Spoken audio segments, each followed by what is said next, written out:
This is a Kirblog on Bojack Horseman, Season 5. There, I finally did the actual intro. I managed to find a way to make it work. All right, so I'm still on break. I'm still letting my arm recover. By the way, actually, before I even get into this, I'm very sorry to anybody listening to this if you were at California Republic Comic Con this past weekend and I was not there. Very long story short, Kira Buckland and I were not able to get our flight. We didn't make it. We were not able to get our flight. There was some kind of technical hiccup with the plane or something. The single plane that would have taken us to Merced from LA. So we had to miss out on the con entirely.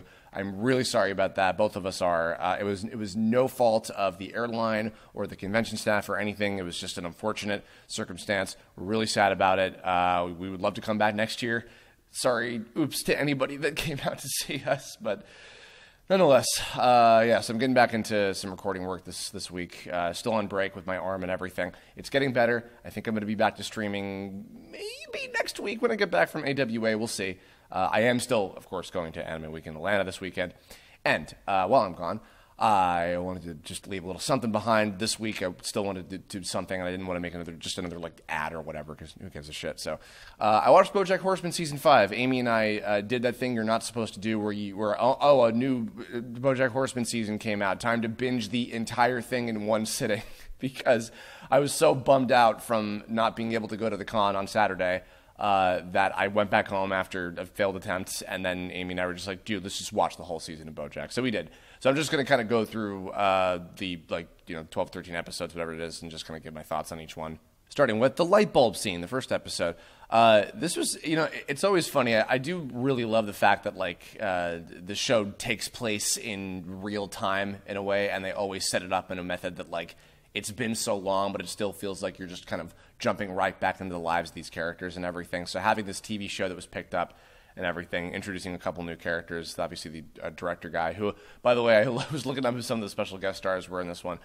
This one featured, I do not remember the guy's name, but apparently he was Tano, the guy with the pretty boy guy who was a pro bender from Legend of Korra, who's all like, hey there, Avatar, or whatever, was the voice of the director guy for the Filbert show.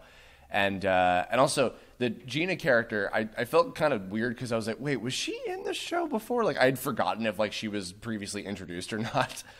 She made for a pretty interesting character. She was kind of there mainly to serve as a development point for Bojack. But just kind of starting off with this simple, basic, fun episode of just okay, we're getting back into things and here we are and everything and it's all good. This was a nice little simple, straightforward kind of one. The dog days are over. The dog days are over. Diane, I always kind of flounder back and forth on whether or not who my favorite character in the show is. I think it might be Diane. And it's interesting because you think at first it's just it's her get-backing adventure going to Vietnam. No, she still feels empty inside and it sucks. Top 10 reasons as to why you should go to Vietnam.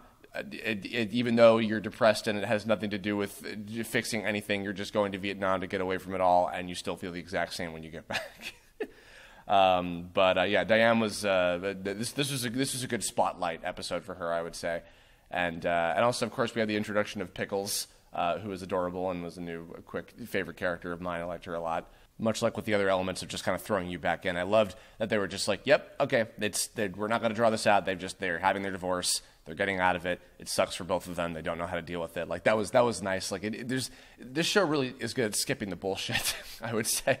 It really makes use of every moment of every episode and everything, and even having the season breaks, they creatively use the fact that it doesn't have to be we don't have to give exposition for absolutely every single thing at every moment or whatever. But yeah, next up was planned obsolescence. I liked Yolanda from the get-go in the previous season. She was kind of cool, and then she didn't overstay her welcome, I think, too far. I don't know if they were there's much they could have done with her and Todd in these episodes, but this a Todd-centered episode and kind of using her and making interesting use out of her family as well. Which, by the way, some other interesting guests, including John Leguizamo as the dad, talking about lubricants. It caught me off guard. I will admit I actually was not expecting what they were doing with her family, with them all being sexually active joke characters. Also, axolotls are cute. I like axolotls on a totally separate note. Side note, also the actress who plays Gina, I don't know the voice actress, but she did a great job of kind of portraying, like, I can sing kind of, but I'm not that good of a singer, even though the actual person who's portraying me is a good singer, as, proven by the musical number that she does a few episodes later in the dream sequence. That's actually kind of a difficult thing to do. It's like when you have to, like, quote unquote act badly, like for the purpose of a story kind of thing. It was interesting. Next one, Bojack the Feminist. This was a very timely episode. A lot of really, really good elements with this one. I forget the name of the Vance character, whatever the hell his name was.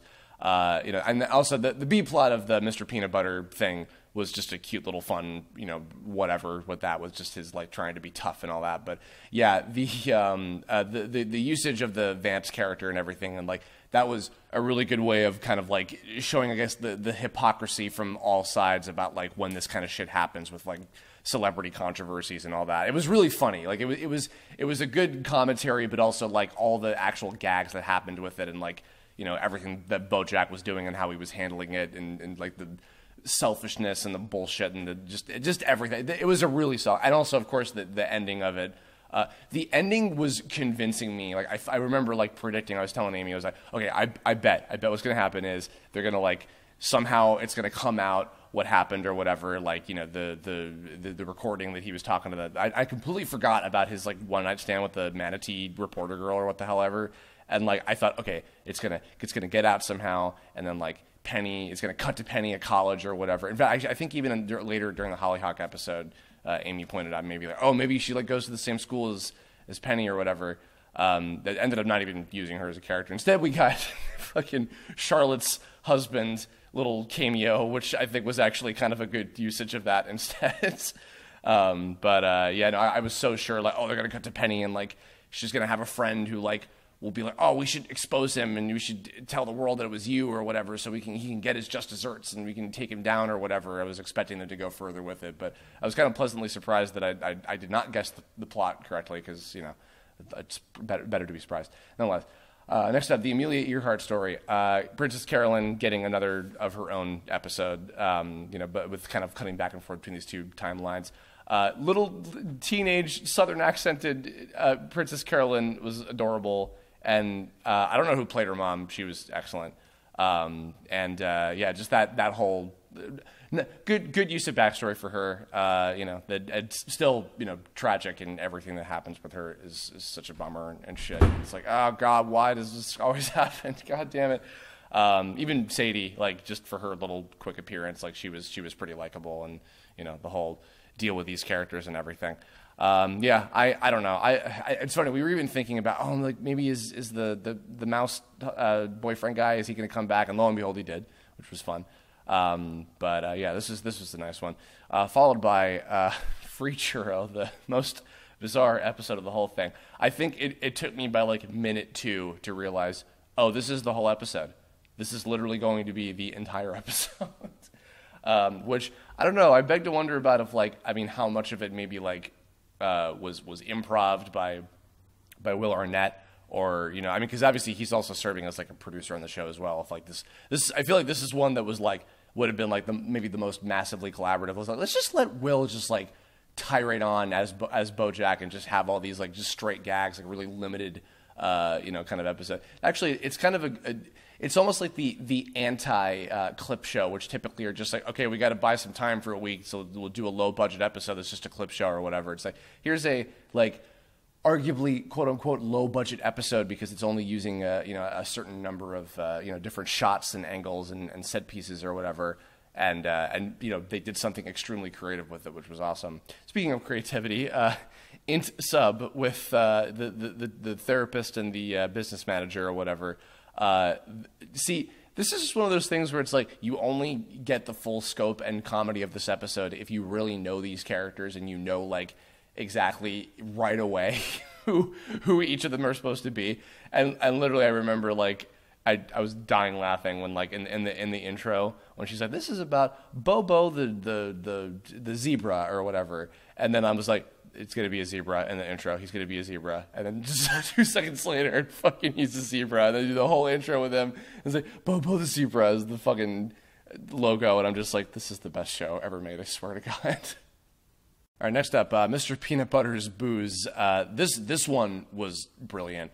Not only from it being poignant, with its just, and finally Mr. Peanut Butter getting an episode where I feel like we're really like putting a spotlight on his flaws, because of course he's been flawed from the beginning, of course, but like, really dissecting like, oh yeah, you're not as like perfect and everything is great as you're made out to be, or even as I perceived him to be, because I didn't even really think too hard about what made him not a great person necessarily, even not, he's certainly better than a lot of the other of the main cast in terms of the type of guy that he is, but even so, but the other thing that I love about this one is just the brilliant use of like multiple points in time, with like 4 different points in time, like they're at different areas and everything, and like the kind of tongue-in-cheek gags that like clue you in on like, this is when this is when this is, and like obviously it's easy enough to keep track of and everything, but like the gags that happen with it are all like really funny, that kind of all keep you enveloped together. And then of course seeing the consistent pattern with like, oh, you're bad at this, wow dude. So yeah, this was definitely one of my favorites, followed by Ancient History. This was kind of a sad one. Just Holly Hawk is a great character and I loved her in the previous season, but just kind of seeing like her literally being wasted, and I mean used in a wasted sense. I mean like, not like, oh, the writers wasted her, but like her screen time in the season was wasted by Bojack's shitty behavior with the pills and everything. So I was a little tragic to see how that kind of all panned out and everything, but it was still good to see her again anyway. And even that little last moment at the end where she says I love you to him, and he can't deal with that because it's hard. He doesn't know how to deal with affection and everything. Also, of course, we had the introduction of the most important character this season, Henry Fonda. And actually, a little subtle thing, I like the fact that they, Todd's whole thing in this episode of like trying to make it up to Emily and like, make her feel good and everything, and cheer her up, and, see if he could help her get a new boyfriend that isn't an asshole and a fireman.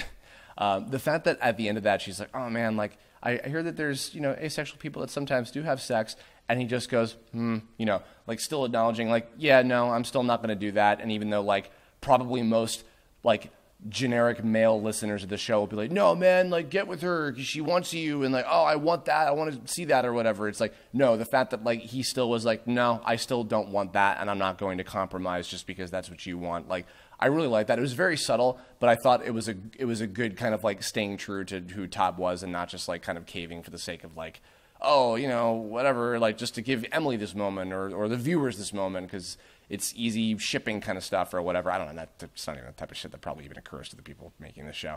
But no, that was nice. Next up, Head in the Clouds. This was a pretty straightforward one.